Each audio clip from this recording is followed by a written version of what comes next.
26 అందరం చదువుదామా? నేను మిమ్మును కటాక్షించి మీకు సంతానమిచ్చి మిమ్మును విస్తరింపచేసి మీతో నేను చేసిన నిబంధనను స్థాపించదను. మరోసారి చదువుదామా? అందరు చదవండి, నాకు వినపడ్డంలా. నేను మిమ్మును కటాక్షించి మీకు సంతానమిచ్చి మిమ్మును విస్తరింపజేసి మీతో నేను చేసిన నిబంధనను స్థాపించెదను. ప్రభువు అలాగు చేయునుగాక. మిమ్మును విస్తరింపచేసి మీతో నేను చేసిన నిబంధనను స్థాపించెదను.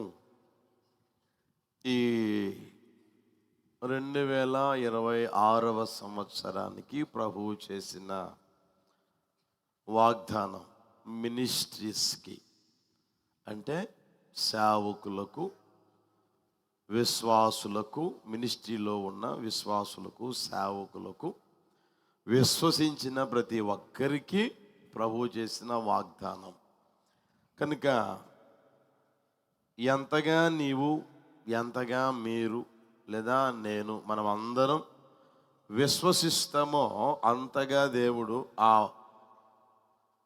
వాగ్దానం మనందరి పట్ల నెరవేర్చునుగాక.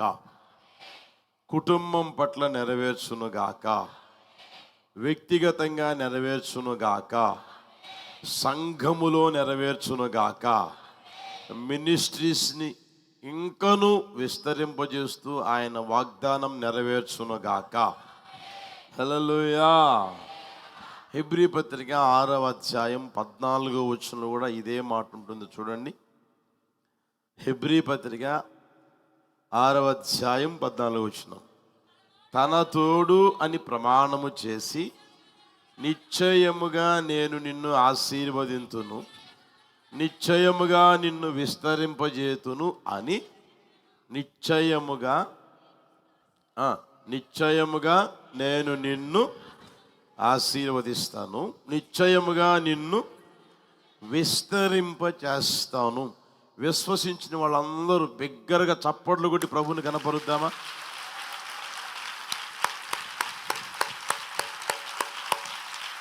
బిగ్గరగా, అంతేనా? అందరూ అందరూ అందరూ బిగ్గరగా. యేసు నామములో నా తండ్రి ఆ కార్యం ఇప్పుడే మొదలు పెట్టును గాక. హల్లెలూయా. ప్రభు చెప్పిన మాట ఏంటంటే, నిశ్చయముగా నిన్ను ఆశీర్వదిస్తాను, నిశ్చయముగా నిన్ను విస్తరింపజేస్తాను, మిమ్మల్ని విస్తరింపజేస్తాను. హల్లెలూయా. ఇప్పుడు ఇలా ఉన్నాం, ఇక మీదట ఎలా పోతున్నా చెప్పండి, చెప్పండి గట్టిగా. విస్తరింపజేయునుగాక, సంఘమును యేసు నామములో విస్తరింపజేయునుగాక, మందిరానికి వస్తున్న విశ్వాసుల్ని విస్తరింపజేయునుగాక, ఈ ప్రాంతములో పరిచర్య విస్తరింపజేయునుగాక, బ్రాంచీల పరిచర్య యేసు నామములో విస్తరింపజేయునుగాక. హల్లెలూయా. ఇంకొక మాట కూడా చూపిస్తాను, చూస్తారా? ద్వితీయోపదేశకాండం 1 చూడండి. మీ దేవుడైన యెహోవా మిమ్మును విస్తరింపచేసెను గనుక నేడు మీరు ఆకాశ నక్షత్రముల వలె. జాగ్రత్తగా గమనించండి, ఎవరు విస్తరింపజేశారంట? నీ దేవుడైన, గట్టిగా చెప్పండి అన్నమాట. ఇప్పుడు నా అని పెట్టండి. నా దేవుడైన యెహోవా నన్ను విస్తరింపజేసెను గనుక నేడు నేను ఆకాశ నక్షత్రముల వలె విస్తరించి ఉన్నాను. విశ్వాసంతో అనొచ్చు కదా ఆ మాట. మరలా చదవండి ఆ మాట, గట్టిగా చదవండి, విశ్వసిస్తూ చదవండి. నా దేవుడైన యెహోవా నన్ను విస్తరింపజేసును కనుక నేడు నేను ఆకాశ నక్షత్రముల వలె విస్తరించి ఉన్నాను. హల్లెలూయా. విస్తరింప చేసేది ఎవరయ్యా అంటే మనల్ని కన్న తల్లిదండ్రులు కాదు, మనకు ఉన్న బంధువులు, రక్త సంబంధికులు, తెలిసిన వారు అయిన వారు కానే కాదు. వాళ్ళ వల్ల కాదు ప్రియమైన వాళ్ళరా. విస్తరింప చేసేది ఎవరయ్యా అంటే మనం ఆరాధన చేస్తున్న నజరేయుడైన యేసయ్య మాత్రమే. అందుకని ఆ మాట అంటాడు చూడండి, నీ దేవుడైన యెహోవా నిన్ను విస్తరింపజేసిన గనుక నేడు మీరు ఆకాశ నక్షత్రముల వలె. ఆకాశ నక్షత్రంలాగా మీరు ఎలా విస్తరించారా అని అడిగితే, మా దేవుడైన యెహోవా మమ్మల్ని ఏం చేశాడు, మా దేవుడైన యేసయ్య ఏం చేశాడు, విస్తరింపజేశాడు కనుకే మేము విస్తరించబడి ఉన్నాము. ఇక మీదట ఆ మాట మన నోట అనగలిగేటట్లుగా ఆయన కార్యాన్ని ప్రారంభించి ఉన్నాడు. హల్లెలూయా. విశ్వసిస్తున్నారా? విశ్వసిస్తున్నారా? గట్టిగా చెప్పండి. యేసు నామములో విశ్వసించుదురుగాక. ఇక మీదట మనలందరినీ ఆయన విస్తరింపజేయునుగాక, ఒక్కొక్కరిని విస్తరింపజేయునుగాక, సంఘముగా విస్తరింపజేయునుగాక, లెక్కకు మించి విస్తరించినట్లుగా ప్రభు కార్యము చేయునుగాక. హల్లెలూయా. దేవుని మనసంతా, దేవుని ఆలోచన అంతా, దేవుని ఉద్దేశం అంతా ఏంటి తెలిసిన? ఆ రోజున ప్రియమైన వాళ్ళరా, మన దేవుడైన యేసయ్య నరుల్ని తయారు చేసి వాళ్ళని పిలిచి వాళ్ళని ఏమన్నారు చూడండి. 1వ అధ్యాయం 28వ వచనం, ఆదికాండం 1వ అధ్యాయం 28వ వచనం చూడండి.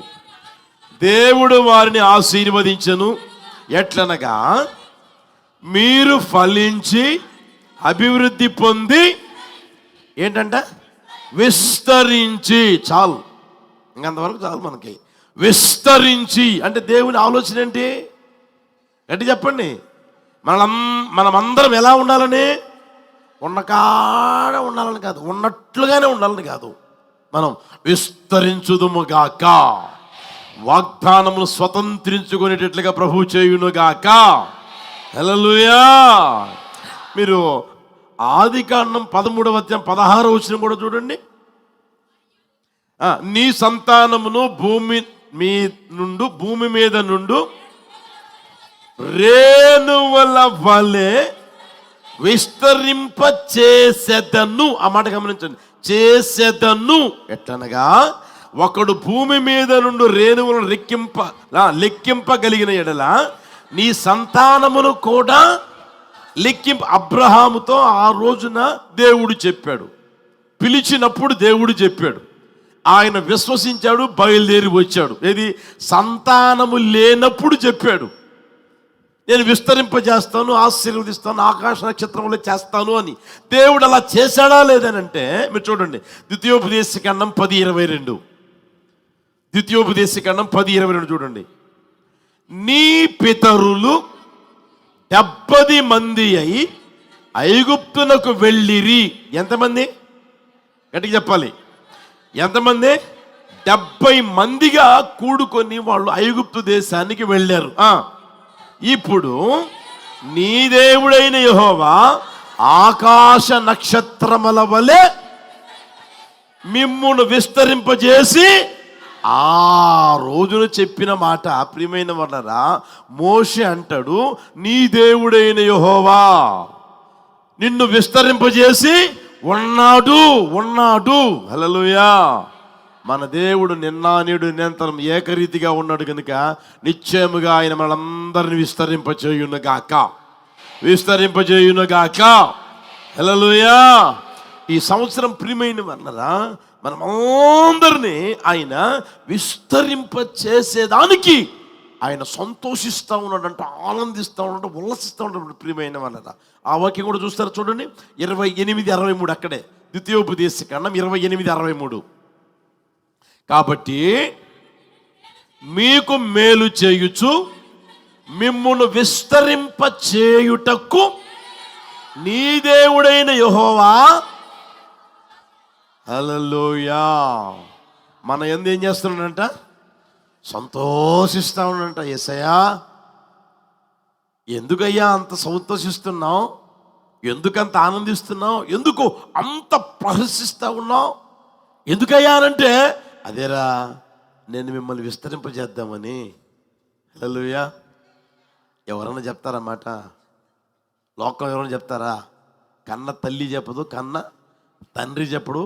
ఆ తర్వాత నా నా నా అనుకుంటా ఉంటావే, వాళ్ళు కూడా ఎవరో కాస్త బాగుపడితే ప్రియమైన వాళ్ళరా ఓర్వలేని బుద్ధి ఎవరిదే? చెప్పొచ్చు కదా. మనుషుల్ది కాదు, అందరు మనుషులే లోకంలో ఉండేది. ఎవరిదే? నీ బంధువులది, నీ రక్త సంబంధికులది, నీ అన్నదమ్ములది, ఆ తర్వాత నీ తోటివారిది, ఆ తర్వాత ఇంకా నీకు తెలిసిన వారిది, పరిచయమైన వారిది, నీ పక్కలోనే ఉన్నవారిది. నువ్వు భుజం మీద చేసుకుని రాపోదామంటావే, వాళ్ళది కూడా ఇది నువ్వు బాగుపడితే చూడలేకపోయే పరిస్థితి. అయితే దేవుడు అంటాడు, ప్రియమైన వాళ్ళరా, రే నేను సంతోషిస్తూ ఉన్నాను రా. ఎందుకు తెలిసిన?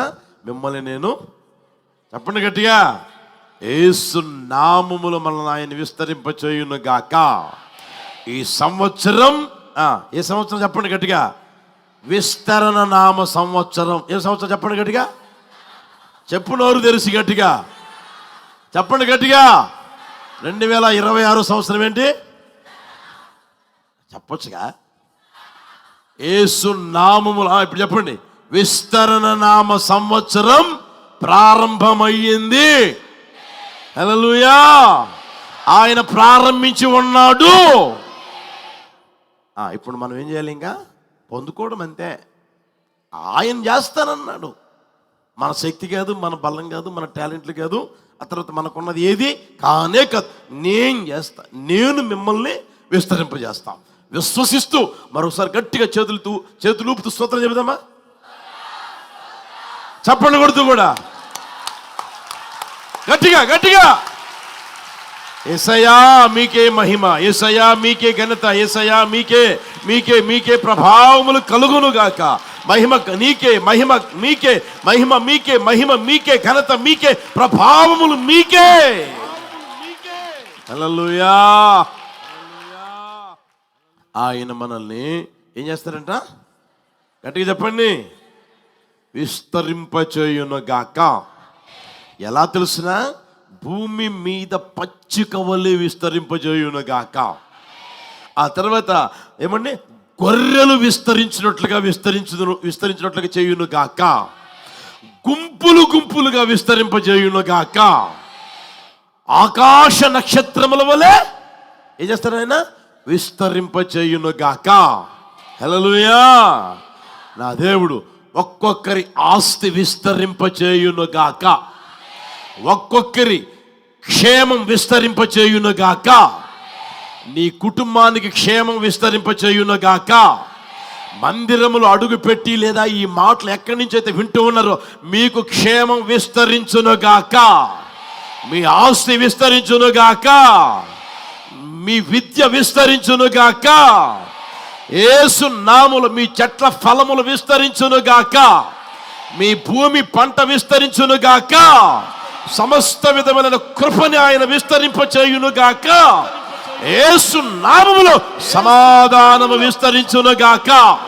సమాధానం విస్తరించును గాక. నీ జీవితంలో, నీ కుటుంబంలో, నీ ఉన్న ప్రాంతంలో సమాధానం విస్తరించును గాక. సంఘములో విస్తరించును గాక. విస్తరించును గాక. విస్తరణ నామ సంవత్సరం ప్రారంభమైంది. యేసు నామములో, యేసు నామములో, యేసు నామములో. లబానా షబాకార లిబాలామానాబా లబాబానా షబాకార లిబాబానా షబాద్రబాక లిబాబానాబా.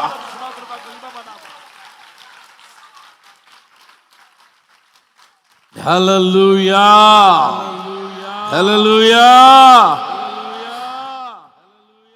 ఆయన ఎందుకో ఎంత ప్రేమ కలిగి, ఎంత జాలి కలిగి, ఎంత దయ కలిగి ఈ మాటలు చెప్తున్నా. ప్రియమైన వాళ్ళరా, నేనేం చేస్తాను? మిమ్మల్ని గట్టిగా చెప్పండి, విస్తరింపజేయునుగాక. ఆయన విస్తరింప చేస్తే కలిగే ఒక ఆశీర్వాదం లేదా దీవెన, లేకపోతే ఒక గొప్ప అనుభూతి, గొప్ప ఉన్నతమైన అనుభూతి ఏమై ఉంటుంది అనేది సమయాన్ని బట్టి మీకు తెలియజేస్తా, త్వరగా ముగించేస్తా. జాగ్రత్తగా గమనించండి. యెషయా పుస్తకం 9వ అధ్యాయం 3వ వచనం. యెషయా పుస్తకం 9వ అధ్యాయం 3వ వచనం. నీవు జనమును విస్తరింపజేయుచున్నావు, వారి సంతోషమును వృద్ధిపరుచుచున్నావు. కోతకాలమున మనుషులు సంతోషించున్నట్లు, దోపుడు సొమ్ము పంచుకొని వారు సంతోషించున్నట్లు వారు నీ సన్నిధిని, హల్లెలూయా, జాగ్రత్తగా గమనించండి, నీవు విస్తరింపజేయుచున్నావు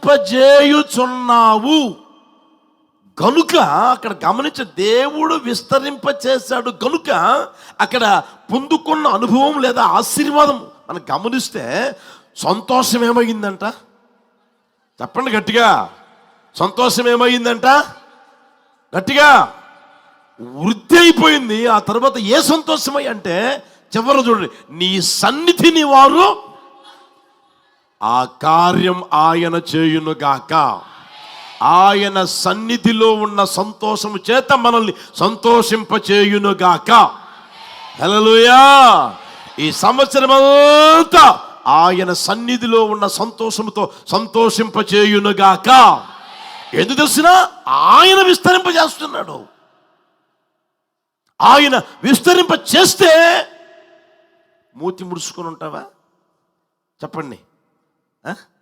ముఖమంతా వికారంగా పెట్టుకుని ఉంటావా? సింపాంజీ జుట్టు పెట్టుకుని ఉంటావా? చెప్పరేమండి, చెప్పరా? ఉంటారా? ఉండనే ఉండరు. ముఖం వల్ల ఎలా ఉంటుంది? చెప్పండి గట్టిగా.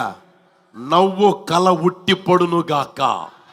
ఎల్లప్పుడూ నీ ముఖములో నవ్వు కనిపించునుగాక.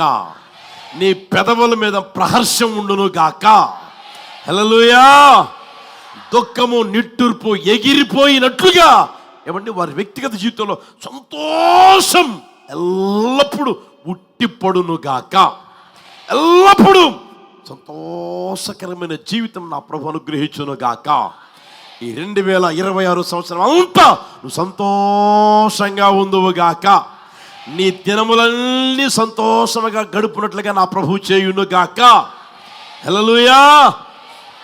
లోకస్తుల సంతోషం ఏంటంటే అక్కడ మీరు చూడండి, కోతకాలమున మనుష్యులు కోతకాలమున సంతోషిస్తారంట. మొన్న ఏం కోసారా లేదా? ఒకవేళ అనుకున్న దానికంటే 35 బస్తాలు అయితే అనుకుంటే 15 బస్తాలు 20 బస్తాలు అయిందనుకోండి, ఆ ముఖం ఎట్టుంటుంది? ఇప్పుడు చెప్పండి. కళ ఉంటుందా? ముఖంలో కళ ఉంటుందా?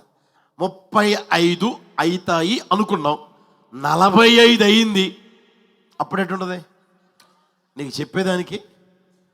చెప్పండి, ఆలోచన చేయండి. అవధులు లేని సంతోషం నీ వ్యక్తిగత జీవితంలో ఉంటుంది. అర్థమవుతుందా? అయితే చూడండి, వాళ్ళకి కోత కోసినప్పుడే ఉంటుందంట. తర్వాత చూడండి, దోపుడు సొమ్ము పంచుకొని వారు అని రాయబడింది. అంటే దోపుడు సొమ్ము దొరికింది అనుకోండి, ఉత్తరగా దొరికింది, అదే మన భాషలో చెప్తాం కదా, ఫ్రీగా దొరికితే చెప్పండి కదా, దోపుడు సొమ్ము అనమాట, ఫ్రీగా దొరికింది. అది చేతులు పట్టుకొని పంచుకుంటూ ఉంటారు అనమాట. నీకు ₹1, నాకు ₹1, నీకు ₹10, నాకు ₹10, నీకు ₹20, నాకు ₹20. ఏమండి, అటొక ఆకు ఇటొక ఆకు, అటొక ఆకు ఇటొక ఆకు, అటొక నోటు ఇటొక నోటు, అటొక నోటు ఇటొక నోటు వేస్తూ ఉంటారు అనమాట. ఇది పైసలు దొరికిన సంతోషం, అవునా కదా? కోతకాలముందు ఉన్న సంతోషం. 4:7 చూడండి, కీర్తన 4:7 చూడండి. వారి ధాన్య ద్రాక్షారసములు విస్తరించిన నాటి అయితే ఆయన అంటాడు, ప్రియమైన వల్లరా, ఆయన సన్నిధికి వచ్చిన, ఆయన సన్నిధిని ఆశించి వచ్చిన అందరితో చెప్తున్న మాట ఏం తెలిసిన, నేను మిమ్మల్ని విస్తరింప చేస్తూ ఉన్నాను కనుక కోతకాలంలో ఉన్న సంతోషం కాదు, తోపుడు సొమ్ము దొరికినప్పుడు ఉన్న సంతోషం కాదు. ఏమండి, ధాన్య ద్రాక్షారసములు విస్తరించిన నాటి సంతోషము కాదు. నా సన్నిధిలో ఉన్న సంతోషముతో మిమ్మల్ని సంతోషింపచేస్తాను. హల్లెలూయా. నిశ్చయముగా నా ప్రభా కార్యం చేయును గాక. ఆ కీర్తన 16:11 కూడా చూడండి. కీర్తన 16:11 చూడండి. జీవ మార్గములు నీవు నాకు తెలియజేసేదవు, నీ సన్నిధిని ఏ సంతోషం అది? అసంపూర్ణ కాదు, సంపూర్ణ సంతోషం అనుగ్రహించును గాక. హల్లెలూయా. గుండెల నిండా సంతోషం అనుగ్రహించును గాక. నీ పెదవులు నవ్వుతో ఆయన నింపును గాక, ప్రహర్షముతో నింపును గాక. హల్లెలూయా. కనుక ప్రియమైన వాళ్ళారా, ఆయన అంటున్న మాట నేను మిమ్మల్ని విస్తరింపజేస్తాను. విస్తరింపజేసినప్పుడు ఎలా ఉంటాం మనం? సంతోషం దినదినం వృద్ధి పొందుతానే ఉంటుంది. ఆ సంతోషం తరగిపోనిది. ఎందుకంటే ఆయన సన్నిధిలో ఉన్న సంతోషం కనుక. హల్లెలూయా. లోకములో అనుకోండి, మీకు ఇంకా అర్థమైందని చెప్తాను చూడండి. కొంతమంది అప్పుడప్పుడు వచ్చి నా దగ్గరికి చెప్తా ఉంటారు, ఏంటి తెలిసిన అన్న 70,000 సంపాదిస్తున్నానన్న, నెలకి 70,000 సంపాదిస్తున్నానన్న. చేతికి వచ్చినప్పుడేమో ముఖం కలగగా ఉంటుందన్న, తీసుకొచ్చి ఇచ్చినప్పుడేమో ఆ ఇంట్లో వాళ్ళకు కూడా ముఖము కలగా ఉంటుందన్న. ఆ తర్వాత 2వ వారం వచ్చేసరికి, 3వ వారం వచ్చేసరికి, 4వ వారం వచ్చేసరికి, ఇక 4వ వారం అంటే అతి కష్టం మీద కుటుంబం. చెప్పండి, అలాంటిది అన్నమాట. ఇది లోకంలో ఉండేది లేదా సంపాదనలో ఉండేది. అయితే నా దేవుని సంతోషం ప్రియమైన వల్లరా, అది నిత్యము ఉండును గాక, అది సంపూర్ణమైనదిగా ఉండును గాక. హల్లెలూయా. హల్లెలూయా. కనుక ప్రియమైన వాళ్ళరా, అంత సంతోషం మనం అనుభవించాలని ఆయన అంటాడు, నేను మిమ్మల్ని విస్తరింపచేస్తాను. అర్థమవుతుంది ప్రియమైన వాళ్ళరా? విశ్వసించండి. ఏమండి, ఇక మీదట మీ జీవితంలో దుఃఖము కనిపించకుండును గాక, నిట్టూర్పు కనిపించకుండును గాక, బాధ వేదన కనిపించకుండును గాక. ఎప్పుడు చూసినా 24 అవర్స్ నిద్రలో కూడా. కొంతమంది చూడండి, చూసారా పిల్లలను చూసారు ఎప్పుడన్నా? మీరు కన్న పిల్లలను చూడండి, 1 సంవత్సరం లేదా 2 సంవత్సరాలు చూడండి, వాడి ముఖం ఎంత బాగుంటుందో. హల్లెలూయా. నిద్రలో కూడా నవ్వుతానే, ఇదేంటి నిద్రలో నవ్వుతున్నావు అనుకుంటాం మనం, అవునా కదా? అంతకంటే ఎక్కువ గొప్ప కార్యం ప్రభు చేయును గాక. హల్లెలూయా. చూడండి, దేవుడేమో విస్తరింపజేసి సంతోషాన్ని నేను మీకు ఇస్తూ ఉన్నాను, సంతోషంగా మీ జీవితాన్ని గడుపుకున్నట్లుగా నేను చేస్తూ ఉన్నాను అని అంటాడు ఆయన. ఇప్పుడు సంతోషం లేకుండా చేసేది ఏం తెలిసిన? చేస్తున్న అతిక్రమము, పాపము అనేది నీ జీవితంలో ఆ సంతోషాన్ని పోగొడతా ఉంటుంది. దావీదు మహారాజు ఒక మాట అన్నాడు చూడండి, 51వ కీర్తన 12వ చరణం.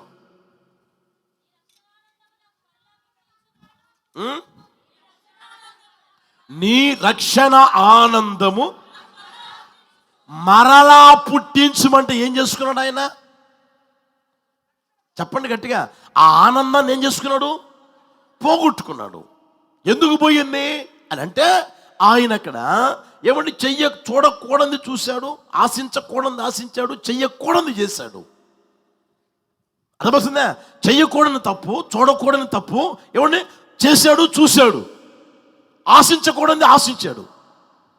అర్థమవుతుందా? చూడకూడదు చూసినప్పుడు, ఆశించకూడదు ఆశించినప్పుడు, చెయ్యకూడదు మనసు హృదయం చేపిస్తుంది. అయితే దానికి నువ్వు ఏమాత్రం ఏమండి కాస్త దగ్గర కాకుండా ఆ పాపానికి, ఆ అతిక్రమానికి, ఆ దుర్మార్గతకి కొంచెం దూరంగా ఉంటే నా దేవుడు నిన్ను హృదయానందముతో నింపునుగాక. ఎల్ల వేళలా ఆయన విస్తరిస్తూ ఉన్న ఆ సంతోషంతో నింపబడి నడిపించబడుదువుగాక. హల్లెలూయా. ఆయనలో ఉన్న చిన్న పాపం చూడండి, ఆయనకి ఏమీ చేయలే. చూడండి, ఆ పాపం చేసినప్పుడు ఆయన ఎవరు రాజ్యాన్ని పరిపాలన చేస్తున్నా? చెప్పండి గట్టిగా. రాజు, అధికారం ఉంది, వెండుంది, బంగారం ఉంది, మణిమాణిక్యాలు ఉన్నాయి, వజ్రవైడూర్యాలు ఉన్నాయి, శక్తిమంతుడు, సైన్యం ఉంది. ఏమండి, ఆయన దగ్గర రథాలు ఉన్నాయి, రౌతులు ఉన్నారు, ఎంతో ఉంది, ఎన్నో ఉన్నాయి. అయినా అవేవైనా సంతోషాన్ని ఇచ్చాయి ఆయనకి. డబ్బు ఉంది కదా, మణిమాణిక్యాలు ఉన్నాయి కదా అని అనుకొని అలా బ్రతికి బట్టగట్టాడా, జీవించాడా అంటే అది లేనిది ప్రియమైన వాళ్ళరా. అంతకాని జీవితం మనం గమనిస్తే ప్రియమైన వాళ్ళరా, ఏమండి, ఎన్ని ఉన్నా అతని జీవితంలో సంతోషాన్ని ఇవ్వలేకపోయాయి.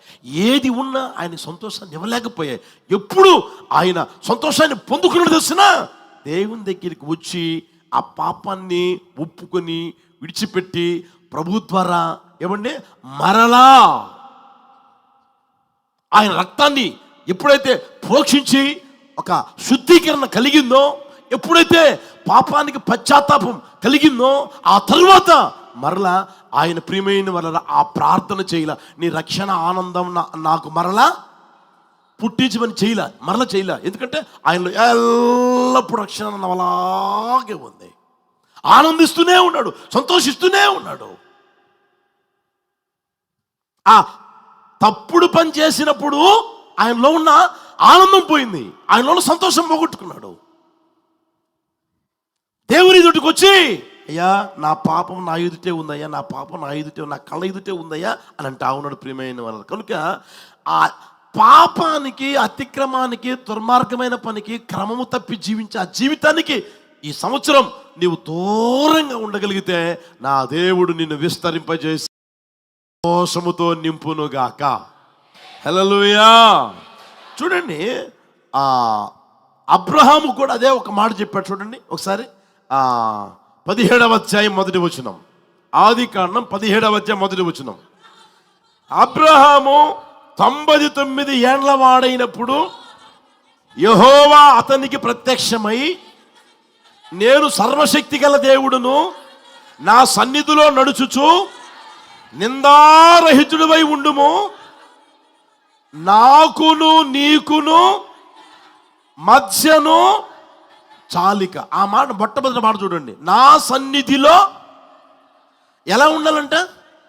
గట్టిగా చెప్పండి, ఎలా ఉండాలంట? నడుచుచు నిందారహితుడివై ఉండాలి. పాపము లేని జీవితం, అపవిత్రత లేని జీవితం, అక్రమం లేని జీవితం, అర్థమవుతుందా? లోక సంబంధంగా జీవించే జీవితం, పాపానికి పాపులకి నువ్వు వేరై జీవించే ఆ జీవితం నువ్వు ఎంతకైతే ఇష్టపడుతూ ఉంటావో అంతగా ఆయన ఏం చేస్తాడు తెలిసిన, నీలో ఉన్న ఆ ఆనందం దినము వృద్ధి పొందునుగాక, దినము ఆయన అభివృద్ధిలోనికి తీసుకుని వచ్చునుగాక. నీ ముఖం ఎల్లప్పుడూ హన్నా ముఖాన్ని గురించి రాయబడింది కదా, నాట నుండి దొక్కముఖిగా ఉండుట. ఇక మీద నీ ముఖంలో అటువంటి కళ కనిపించునుగాక. హల్లెలూయా. నా ప్రభు ఆ కార్యము చేయాలని ఆశపడతా ఈ మాటలు తెలియజేస్తా ఉన్నాడు. కనుక మనం అందరం విశ్వసించుదుముగాక. హల్లెలూయా. ఆ మాట చూడండి, అక్కడ నా సన్నిధిలో నడుచు ఎలా ఉండాలంట? అబ్రహాం చేసిన పాపం ఏంటి? దేవుడు అబ్రహామును కోరుకున్నాడా లేదా? విగ్రహారాధనలో ఉన్నప్పుడు కోరుకున్నాడా లేదా? పిలిచాడా లేదా? నీ నామాన్ని గొప్ప చేస్తాను, ఆశీర్వదిస్తాను చెప్పాడా లేదా? చెప్పాడా లేదా? మరి నిందారహితుడు ఉండు అని చెప్పేదానికి కారణం తెలిసిన ఆ పై వచనం చూస్తే, ఇది 16వ అధ్యాయం చివరి వచనంలో మీరు గమనిస్తే, హాగరు కనినప్పుడు ఆ మాట చూడండి, 80 దేవుడు ఆయనతో మాట్లాడినప్పుడు 17వ వచనం, 17వ అధ్యాయం మొదటి వచనం చూడండి, 99, 86, 99 మధ్యలో ఎన్ని? 13 సంవత్సరాలు దేవునికి అబ్రాహాముకు సంబంధం లేదు. ఈయన చేసిన ఆ దౌర్భాగ్యమైన పని బట్టి, ఏమండి, ఈయన చేసిన పాపాన్ని బట్టి, ఈయన చేసిన అతిక్రమాన్ని బట్టి, ఏమండి, దేవుణ్ణి అడుగుంటే ఇచ్చేవాడు మనకు తెలియదు ఆ విషయం.